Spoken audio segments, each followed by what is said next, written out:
Are we live, Hazel? Okay. Ladies and gentlemen, we are live reporting from just outside of the Loen Kingdom's Supreme Court over the Gehrman Sparrow case. Our reporter has just come out of the courtroom, the same one which just held the worst criminal in recorded human history, with His Majesty himself acting as one of the judiciaries. Let's see what the court proceedings resulted in. Thank you so much for the introduction, Rihanna. I will cut through the chase and get straight to the point here. Gehrman Sparrow, the Nightmare of the Sea as many have called him, has officially been convicted for a total of 7 criminal offenses by the Supreme Court of the Loen Kingdom. As to what his final sentence was, let us jump straight into that. His first and relatively minor offense was that of illegal possessions of unlicensed firearms. Although for some reason the state couldn't find any evidence of the firearms themselves or where they went, the jury believed they were somehow disposed of in an undisclosed location, as there were a total of 17 witnesses who bravely came forward despite being threatened to stand up against this vile demon.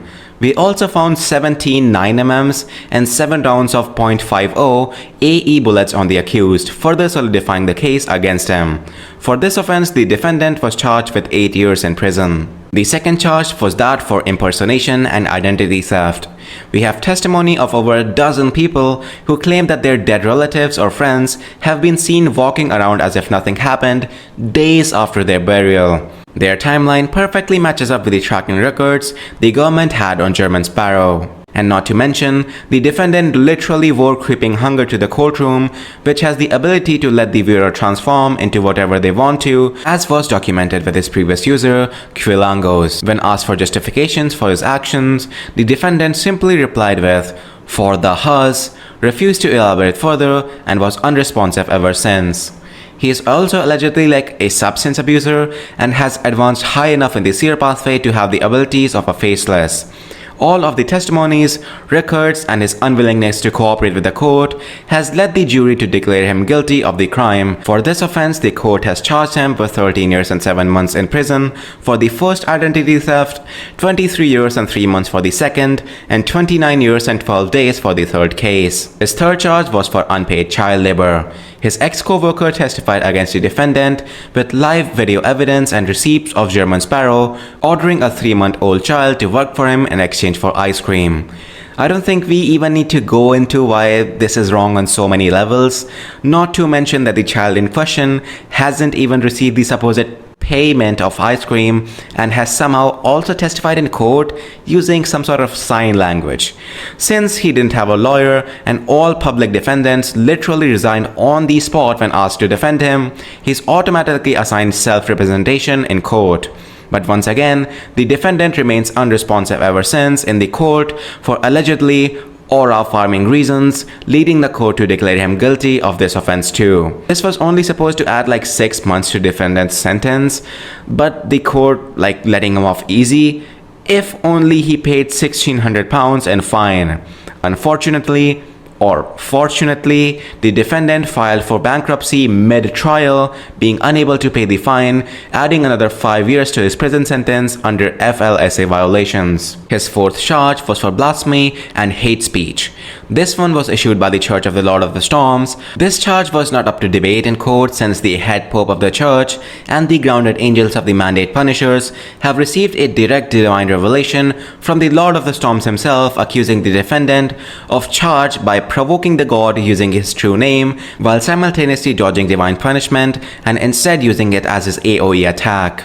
For this, the court has charged him with the death penalty through an electric chair. His fifth charge was for illegal introduction of non-native species.